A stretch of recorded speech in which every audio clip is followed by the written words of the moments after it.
Louise Thompson stepped into the private dining room at the Gulf Breeze with steady heels and an unsteady heart. The restaurant, perched elegantly along the Sarasota shoreline, radiated quiet sophistication. Crystal chandeliers cast golden reflections. Against cream-colored walls and beyond the floor-to-ceiling windows, the Gulf shimmered in sapphire tones beneath the setting sun, as if the sky itself had come to celebrate. It was a special night. Her parents, Evelyn and Harold Thompson, were marking 40 years of marriage, and at 62, Louise had made sure every detail was perfect. She'd paid $5,000 for the private reservation, personally selected the menu, curated the wine list, and oversaw the floral arrangements.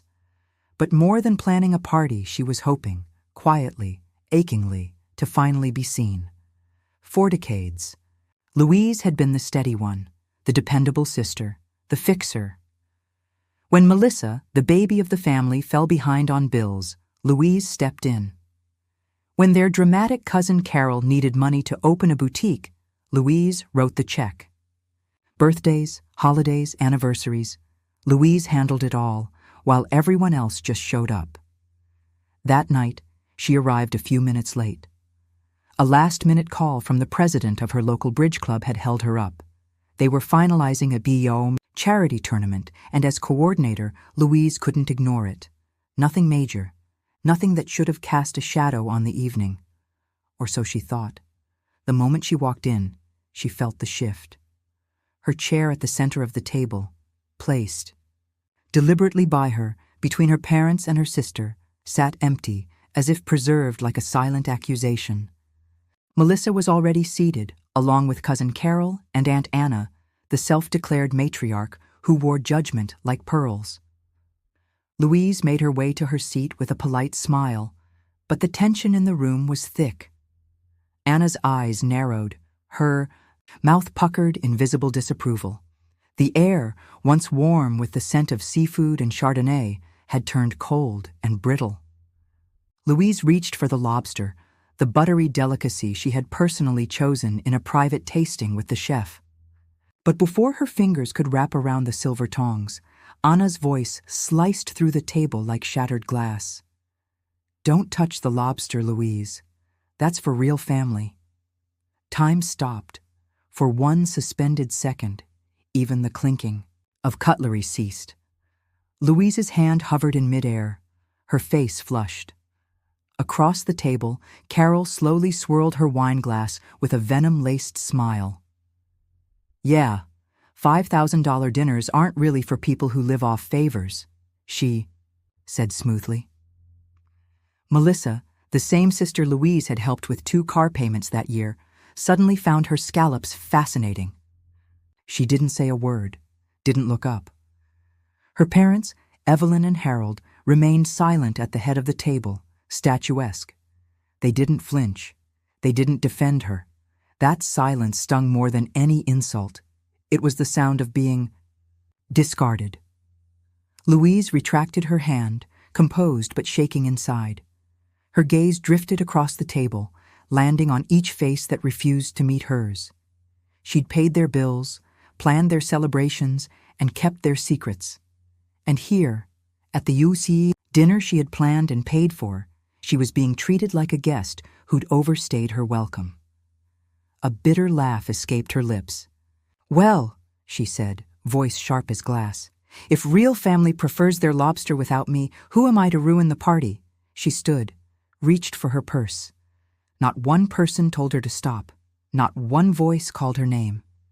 Her heels echoed across the polished tile as she walked out, each step lighter than the last, as if she weren't just leaving a room, but shedding decades of overlooked sacrifices.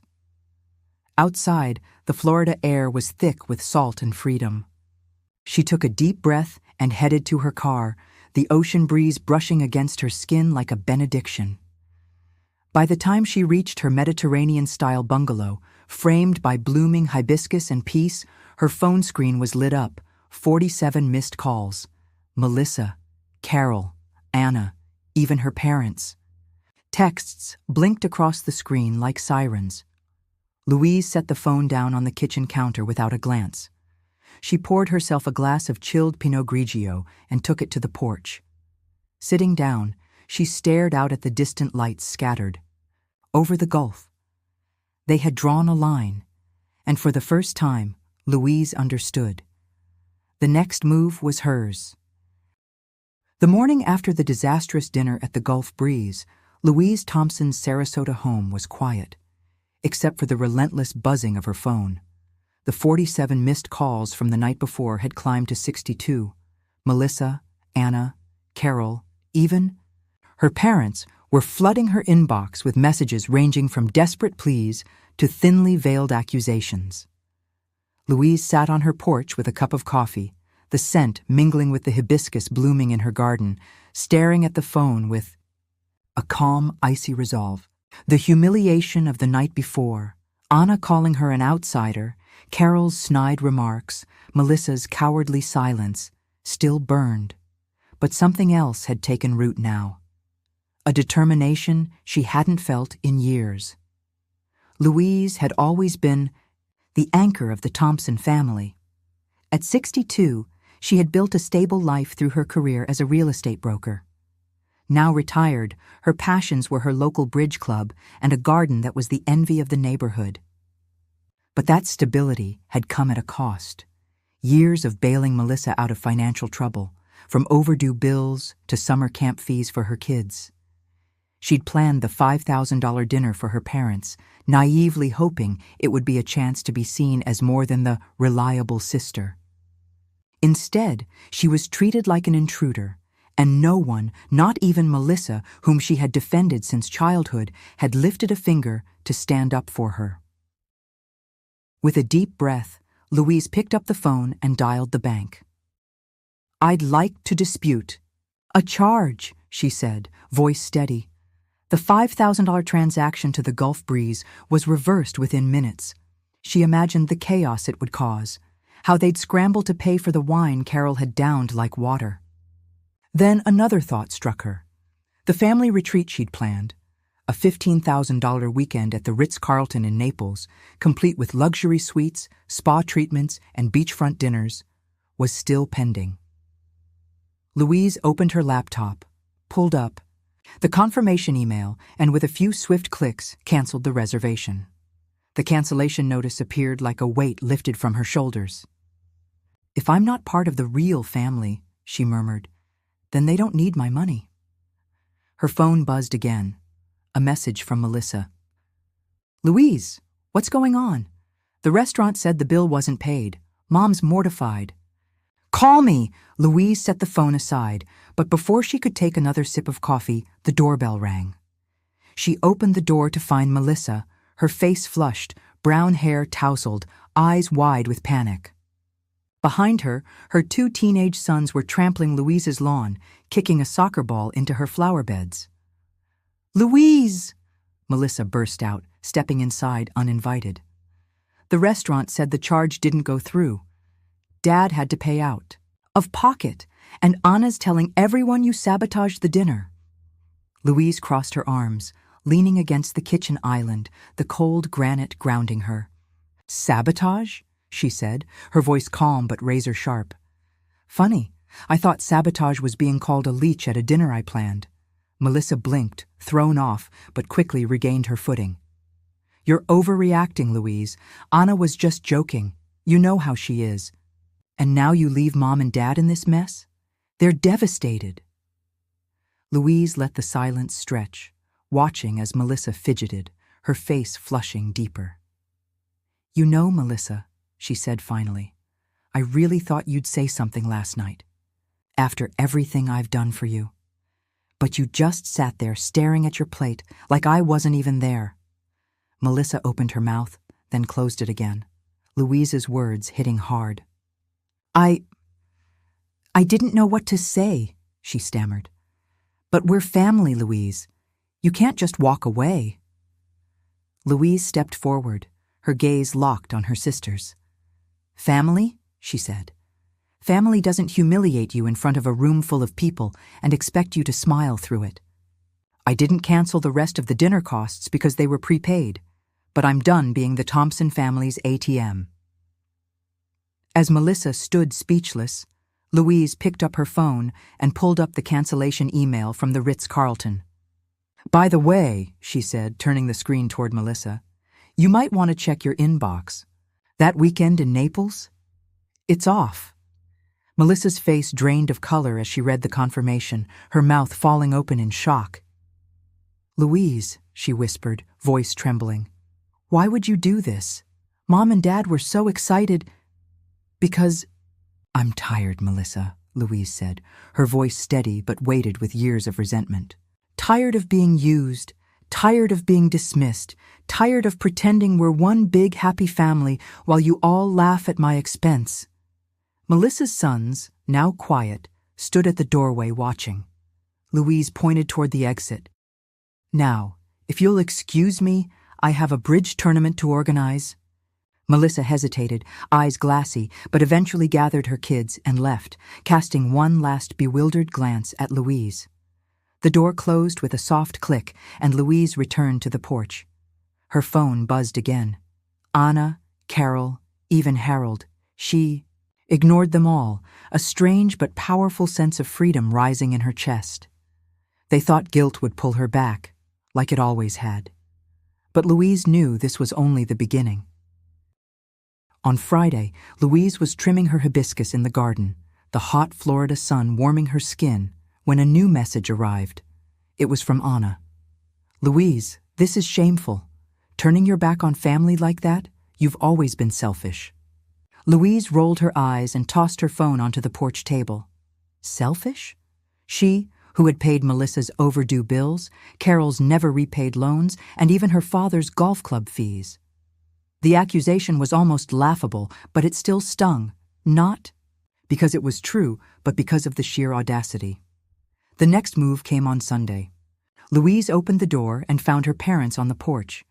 Evelyn, clutching her purse tightly, had red, puffy eyes.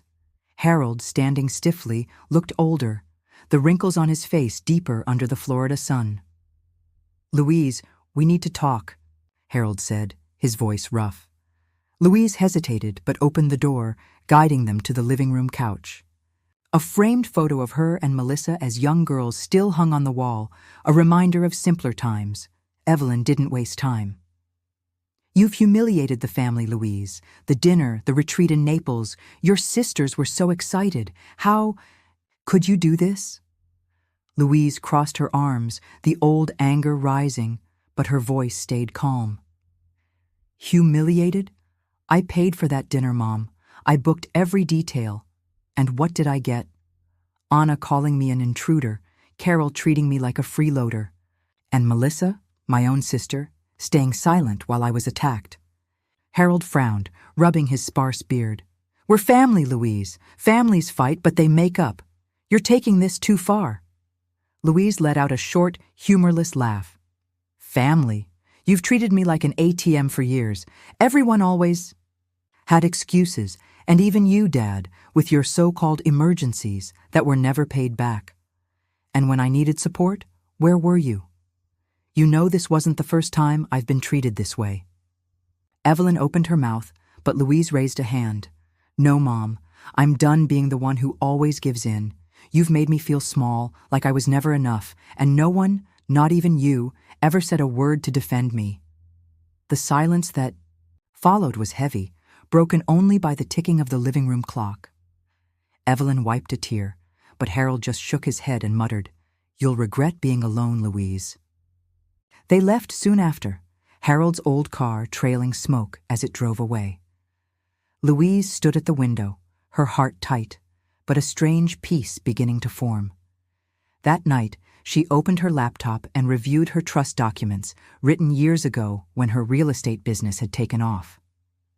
She had planned to leave a portion to her parents, another to Melissa's kids, and a family fund. But now, with steady fingers, she removed every Thompson name. All her assets would go to a local charity that supported elderly women in need.